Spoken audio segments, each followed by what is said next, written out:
Di Hong Kong, sebuah kasus yang menyeramkan menarik perhatian publik secara luas. Polisi menemukan 2 botol kaca besar di sebuah rumah sewa, masing-masing berisi mayat bayi.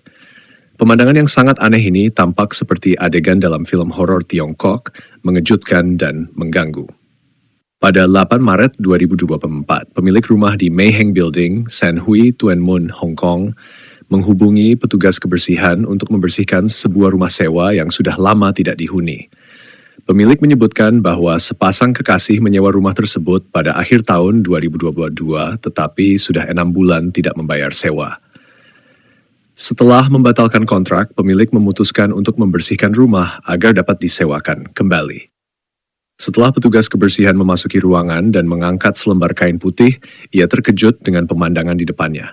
2 botol kaca setinggi sekitar 30 cm dan berdiameter 15 cm dipenuhi cairan hitam yang tidak diketahui dengan 2 mayat bayi yang samar-samar terlihat mengapung di dalamnya. Petugas kebersihan segera melaporkan kejadian tersebut ke polisi. Setelah menerima laporan, polisi langsung tiba di lokasi, mengamankan Mei Heng Building untuk melakukan penyelidikan dan pengumpulan bukti. Mereka dengan cermat memeriksa ruangan, mengumpulkan bukti sambil juga mewawancarai warga sekitar untuk mendapatkan petunjuk lebih lanjut. Media Hong Kong mewawancarai seorang pemilik toko di bawah, Nona Lee, yang mengatakan bahwa ia baru mengetahui detail mengerikan dari kasus tersebut saat menonton berita malam sebelumnya dan merasa sangat ngeri. Ia menyebutkan bahwa sulit untuk percaya ada orang tua yang sekejam itu. Tetangga lainnya, Nona Liu, menyatakan bahwa ia biasanya langsung masuk ke rumah setelah pulang dan tidak pernah memperhatikan keluar masuk orang lain, serta tidak pernah mendengar suara bayi. Mengetahui bahwa kasus mengerikan seperti ini terjadi di sekitarnya, ia merasa sangat ketakutan. Setelah kasus ini dilaporkan, berbagai spekulasi muncul. Beberapa orang percaya ini mungkin terkait dengan praktik yang disebut memelihara hantu bayi, di mana orang mengadopsi jiwa bayi yang meninggal atau anak yang meninggal untuk dirawat dan menjalankan ritual tertentu, yang mungkin melibatkan merendam mayat bayi di rumah. Ada juga yang berspekulasi bahwa ini mungkin merupakan kasus kembar yang mengalami keguguran sekaligus, dan pemilik rumah meninggalkan mayat untuk memohon agar mereka bereinkarnasi. Setelah penyelidikan, polisi hampir memastikan bahwa pasangan penyewa adalah tersangka yang diduga sebagai orang tua bayi laki-laki tersebut.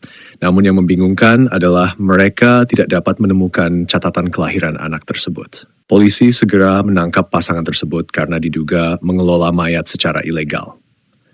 Pria bernama Lin Zihan, 24 tahun, memiliki latar belakang yang rumit dan pernah terlibat dalam kasus narkoba, serta memiliki catatan kriminal yang panjang. Sementara itu, wanita bernama Zhou Yinghua, 22 tahun, bekerja sebagai public relations dan hasil penyelidikan awal menunjukkan bahwa ia tidak memiliki catatan kriminal. Polisi mengonfirmasi bahwa bayi laki-laki yang meninggal diperkirakan berusia antara 24 hingga 30 minggu, kemungkinan akibat keguguran di tengah jalan atau meninggal segera setelah lahir. Saat ini penyelidikan masih berlangsung untuk menentukan hubungan orang tua antara pasangan tersebut dan bayi, serta penyebab dan waktu kematian yang spesifik. Informasi ini sangat penting bagi perkembangan kasus dan polisi berharap dapat segera mengungkap kebenaran di balik peristiwa ini. Pada 11 Maret 2024, sidang pertama kasus ini berlangsung. Kedua tersangka yang ditangkap menyatakan bahwa kematian bayi terjadi masing-masing pada tahun 2022 dan 2023. Dalam sidang ini, tersangka tidak perlu memberikan pembelaan dan kasus ini akan disidangkan kembali pada 3 Juni, di mana diharapkan akan ada lebih banyak detail yang diungkap. Seiring perkembangan kasus, perhatian publik terhadap peristiwa ini semakin meningkat. Polisi menyebutkan bahwa jika tuduhan pengelolaan mayat secara ilegal terbukti, hukuman maksimal bisa mencapai 7 tahun penjara. Banyak netizen merasa marah terhadap hal ini, menganggap tindakan tersebut sangat kejam dan seharusnya dihukum dengan lebih berat, bahkan termasuk penjara seumur hidup. Saat ini, kasus masih dalam penyelidikan. Berdasarkan informasi yang dirilis, banyak orang berspekulasi bahwa motivasi pasangan tersebut mungkin berkaitan dengan ketidakmampuan untuk membesarkan anak atau ketidakberminatan untuk melakukannya, bukan terkait dengan ritual agama atau legenda urban. Tragedi ini kembali memicu perhatian masyarakat terhadap isu orang tua yang tidak menikah dan aborsi, dengan banyak yang menyatakan keprihatinan terhadap penyebab di balik peristiwa ini.